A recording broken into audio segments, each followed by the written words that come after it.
Morning. Welcome back to my YouTube channel. मेरे YouTube channel में आपका बहुत बहुत स्वागत है।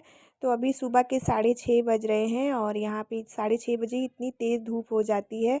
तो यहाँ पे साफ़ सफाई चल रही थी, उधर मम्मी रेडी हो रही थी। मम्मी बोल रही थी मैं स्कूल जाऊँगी, बस साइन करके चली आऊँगी क्योंकि आज नहीं जाऊँगी, घर में पूजा है। और यहाँ पे दोनों बहन मिलकर साफ़ सफाई कर रही थी। मैं इसकी तबीयत ख़राब थी, इसको भी मैं साफ़ सफाई पे लगा दी, बोली मैं भी थोड़ा कर लेती हूँ, जल्दी हो जाएगा क्योंकि आज घर में है पूजा, तो इसलिए थोड़ी साफ़ सफाई होनी ज़रूरी है। तो यहाँ पे हॉल खाली करना पड़ेगा क्योंकि रूम में नहीं, मतलब जो पूजा वाला रूम है उसमें पूजा मतलब कम पड़ रहा था जगह। और वैसे भी लाइट आ रही थी जा रही थी तो थोड़ा दिक्कत हो जाता, गर्मी बहुत थी। तो इसलिए हॉल में ही पूजा करना। और उसके बाद मैं यहाँ पे नहा वहा के रेडी हो रही थी और यहाँ पे साड़ी वगैरह पहन रही थी। मम्मी बोल रही थी बहुत दुबली हो गई हो, बहुत दुबली हो गई हो। मतलब जो भी आ रहा था सब एक ही बात बोल रहा था कि दुबली हो गई। तो यहाँ पे मेरा ब्लाउज व्लाउज सब कुछ ढीला हो गया था। वही मम्मी बोल रही थी कि ये ब्लाउज इतना टाइट था कि तुमको हो नहीं रहा था, बोल रही थी कि खुलवाना पड़ेगा। और यहाँ इतना ढीला है कि मेरे बाजू वाजू सब कुछ ढीले हो गए हैं। तो उसके बाद फिर मैं यहाँ पे चूड़ी वगैरह पहन रही थी क्योंकि चूड़ी मैं नहीं लाई थी और भाभी की चूड़ी थी ये। तो इसलिए मैं थोड़ा लोशन वगैरह लगा के ही पहन रही थी। वैसे तो हो जा रहा था मुझे, मेरा जो हाथ है वो बहुत ही सॉफ्ट है, मुझे आसानी से हो जाता है। लेकिन फिर मैं इसीलिए लगा रही थी लोशन की, ताकि अच्छे से हो जाए, टूटे वूटे ना। तो उसके बाद मम्मी बोल रही थी अब जो है वो पहन लो, क्या करोगी नहीं लाई तो। एक्चुअली बहन जाने वाली थी लाने, लेकिन उसकी तबीयत ठीक नहीं थी तो वो इसलिए लाने नहीं गई। तो मैं बोली चलो कोई बात नहीं, मैं सिक्किम से लेकर आती चूड़ी, लेकिन बहन बोली रहने दो, लेके जाओगी टूट टूट जाएंगी, मैं वहाँ पे दूसरी ला दूँगी। मैं बोली ठीक है। तो वो भी जल्दबाजी में, एक्चुअली काम चल रहा है घर पे तो नहीं हो पाया। और यहाँ पे मैं साड़ी वगैरह पहन कर अच्छे से रेडी हो गई। बस मुझे बाल वगैरह बनाना था, अभी सारी लेडीज़ लोग नहीं आई हैं। तो मम्मी बोल रही थी कि तुम रेडी हो जाओ क्योंकि तुमको और बड़ी मम्मी को पूजा करना है, तो इसलिए तुम लोग रेडी हो जाओ। यहाँ इतनी गर्मी थी और यहाँ लाइट भी चली गई थी, एसी भी बंद हो चुका था। मैं सोच रही थी बाल बना लूँ तो एसी भी बंद हो गया था। और इतनी गर्मी हो रही थी, सिर्फ फ़ैन से तो कुछ काम ही नहीं हो रहा था। और फिर मम्मी बोली कि सर पे पल्लू लेना है तो थोड़ा आँचल भी बड़ा ही रखना। मैं बोली ठीक है। तो यहाँ पे उसके बाद सब औरत लोग आ गई थी, उन लोग के पैर में आलता वगैरह सब भाभी थी वो लगा रही थी। मतलब मेरी भाभी नहीं है, वो मायके गई हुई हैं, मतलब बगल की भाभी लोग, सब लोग, चाची लोग।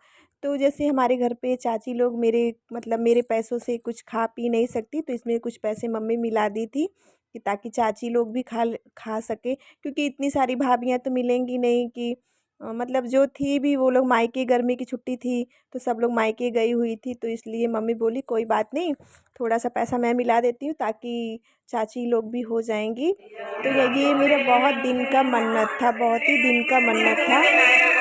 मतलब बहुत पुराना मन्नत था मेरा ये। मतलब जैसे कि मेरा जो ऑपरेशन था तो मेरी बड़ी मम्मी, जो आपको ये ग्रीन साड़ी में नज़र आ रही है मेरे बगल, ये मेरी बड़ी मम्मी है। तो इन्होंने ही मन्नत माना था कि अच्छे से सब कुछ हो जाए तो उसके बाद ये पूजा हम करवाएंगे। ये जो मतलब गोरखपुर, जौनपुर, इलाहाबाद और बनारस के होंगे वो लोग ये पूजा ज़रूर जानते होंगे। अगर आप लोग जानते हैं तो प्लीज़ मेरे कमेंट में ज़रूर बताइएगा मुझे कौन कौन ये पूजा जानता है। तो यहाँ मैं वॉइस बंद नहीं की थी क्योंकि यहाँ पे पूजा वूजा हो रहा था, गाना वगैरह हो रहा था, तो इसलिए नहीं बंद की थी। मैं सोची कि थोड़ा सा इसको भी कान में पड़ते रहना चाहिए। तो यहाँ पे पूजा वगैरह हो रही थी। तो उसके बाद फिर यहाँ पे आरती वगैरह हो गई तो सब लोग कथा बुक कह रही थी। मतलब जैसे कि इसमें 16 रहती हैं। अगर आप 16 नहीं है तो आप 8 भी कर सकती हैं।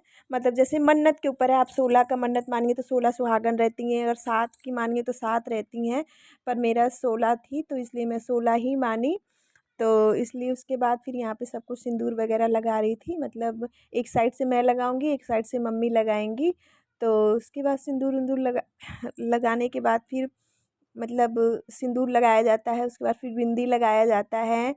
मतलब पहले माता जी को चढ़ाकर उसके बाद क्या बोलते हैं, सब सुहागनों को सिंदूर लगाया जाता है इसमें। और मेरा सिंदूरदानी बड़ी मम्मी के पास था तो बोली कोई बात नहीं, दूसरा सिंदूर है तो वो ले लो। मैं बोली ठीक है।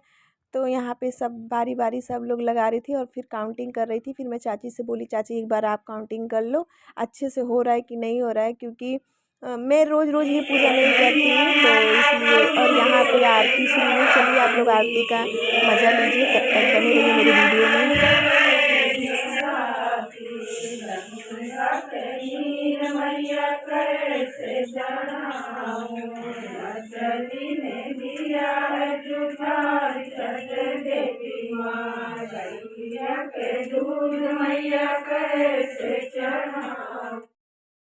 उसके बाद यहाँ पे आरती वगैरह हो गया था और पूजा वूजा कथा वथा सब कुछ हो गया था। उसके बाद फिर सब औरतें, मतलब जो रहता है एक दूसरे को उठा के देती हैं प्रसाद, फिर प्रसाद वो खा के।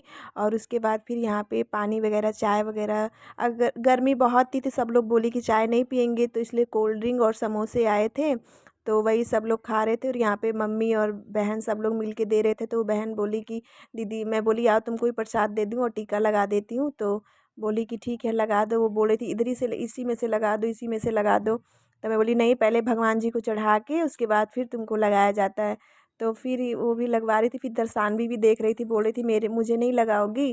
फिर मैं बोली आओ, तुम तो सबसे छोटी कन्या हो, मैं तुम्हारा पैर भी छू सकती हूँ, और यहाँ पे मैं किसी का पैर नहीं छू सकती थी, और इसलिए फिर मैं सानवी को ही टीका लगा के उसका ही पैर छू ली। उसके बाद सबने चाय पानी समोसे खाए।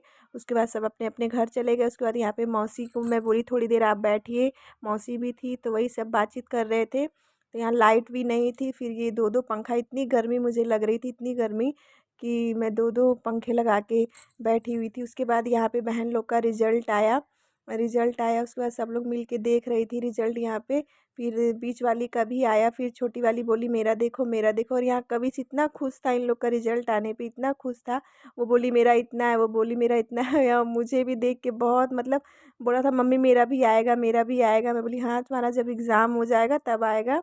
तो यहाँ पे अभी देखिए ये छोटी वाली का रिजल्ट अभी देख रही है, और अभी इन देखने के बाद ये लोग इतना खुश होते हैं, इतना खुश होते हैं कि लगता है जैसे कि मानो क्या ही मिल गया। अच्छा, इतना मेहनत की थी दोनों लोग, तो अच्छे से ही नंबर सब कुछ आया इन लोग का। तो यहाँ कविश को बहुत बेचैनी हो रही थी, बार बार यही बोल रहा था कि मम्मी छोटी मौसी का देखो ना, छोटी मौसी का देखो ना।